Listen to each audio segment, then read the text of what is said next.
BDI will come packaged in two boxes. The larger box is the machine itself and is secured to a wooden pallet with screws. Remove the screws with a Phillips screwdriver, then lift the box from the top of the unit. You may want to save the box, screws, and packaging for future shipping needs. The blender dispenser uses square 64-ounce blender jars.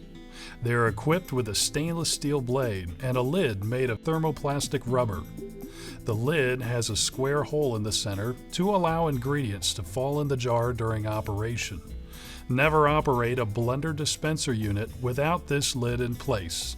There are several types of hose you might find in this package. This clear 3/8-inch food-grade tubing is for connecting a bag-in-a-box product to the blender dispenser unit. These clamps are for securely attaching the product tubing to the blender dispenser unit and product bag connectors. These clamps may be plastic or metal, depending on your configuration. Let's go now on a quick walkthrough of the actual unit. On the front of the machine, we have the touchpad controls. The display reads white letters on a blue background.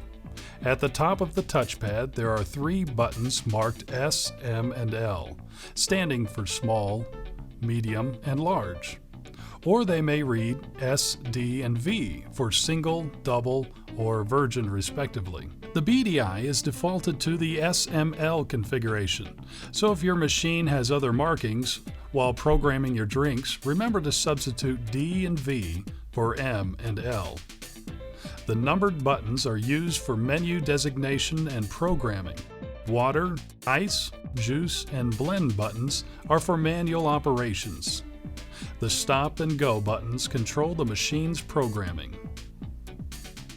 The blending station is enclosed for sound dampening and also to contain any spills that might occur in the blending process. In the ceiling of the blending station, there's a large rectangle ice chute and 9 small output holes for product and water dispensing. At the rear, there is a drain output from the ice hopper, which in turn drains through the lower right corner of the blending station. And in the middle of the blender is the motor base. On the lower left side of the machine, there's a programming port. This is generally used only in customized applications. On the back of the machine, there is a metal cosmetic panel. With a Phillips screwdriver, unscrew the screws from the panel and remove it from the machine. At the upper right corner, you will find the water input line. In the center of the panel are the product inputs. The wide input connectors are called barbs and are made to fit 3/8-inch diameter tubing. These are labeled 1 through 8. To the left of the inputs are the power switch, power cord, circuit breaker, and fuse. Finally, on the lower left corner of the machine, you will find the drain output, the thread of which fits a common garden hose.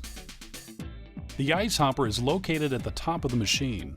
Looking inside the hopper, you will see 2 augers. The lower auger feeds the ice through the chute to the blender jar. The upper auger keeps the ice from freezing together. The hopper is insulated to prevent the ice from extreme melting. Inside the hopper is a safety interlock system. This feature is to protect the operator. The auger will not operate without the lid in place.